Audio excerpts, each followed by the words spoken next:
مفسر قرآن، سبحان اللہ، آپ نے پورے قرآن کی تفسیر بیان فرمائی ہے۔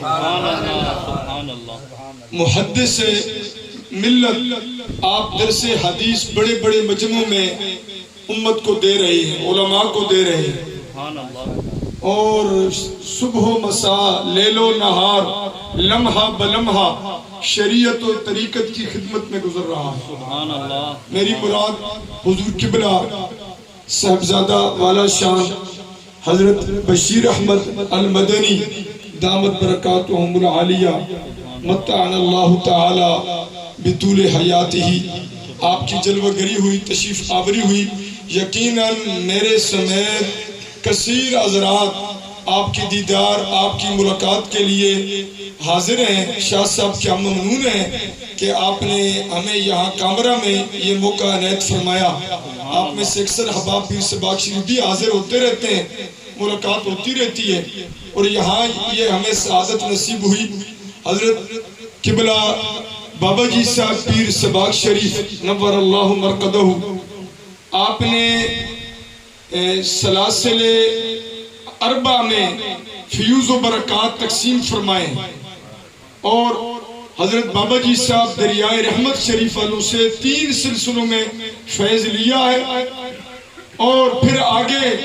پتہ نہیں کہاں تک، سینکڑوں میل میں کہوں یا ہزاروں میل تک تقسیم فرمایا۔ سینکڑوں، ہزاروں، لاکھوں لوگوں کو مستفید فرمایا،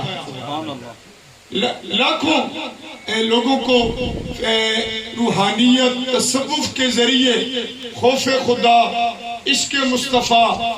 اطاعت خدا اور مصطفیٰ، حب اہل بیت مصطفیٰ، ادب اصحاب مصطفیٰ اور محبت اولیاء مصطفیٰ کی یہ دولت تقسیم فرمائی، اور بڑے خوبصورت انداز میں، انتہائی خاموشی کے ساتھ، انتہائی گمنامی کے انداز میں، تشہیر کے بغیر ایسا کام کیا کہ 4 دانگے عالم میں فیض و برکات پہنچے۔ ہم اگلے دن آستان عالیہ سباق شریف پر تھے، حضرت پیر سباق رحمت اللہ تعالیٰ علیہ کے عرس شریف پر، جو حضرت بابا جی دریاوی رحمت اللہ علیہ کے مرشد ہیں، اور وہاں سے آپ کو سلاسل اربع میں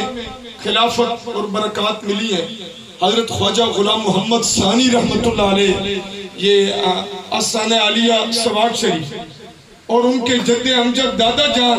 حضرت پیر سباق رحمت اللہ علیہ، جو یہ وسط پنجاب میں سلسلہ عالیہ نقشبندیہ کا ایک عظیم آستانہ،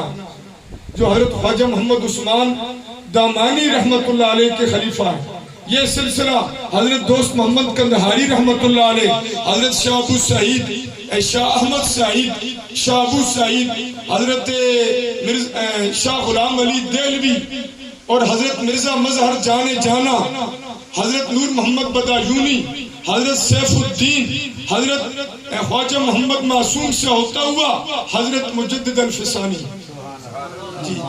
یہ پورے بر صغیر میں سلسلے نقشبندیہ کے بانی اور یہ فیوز و برکات عطا فرمانے والی شخصیت، اقبال نے جن کے بارے میں کہا ہے، نہ جھکی جس کی گردن جہانگیر کے آگے۔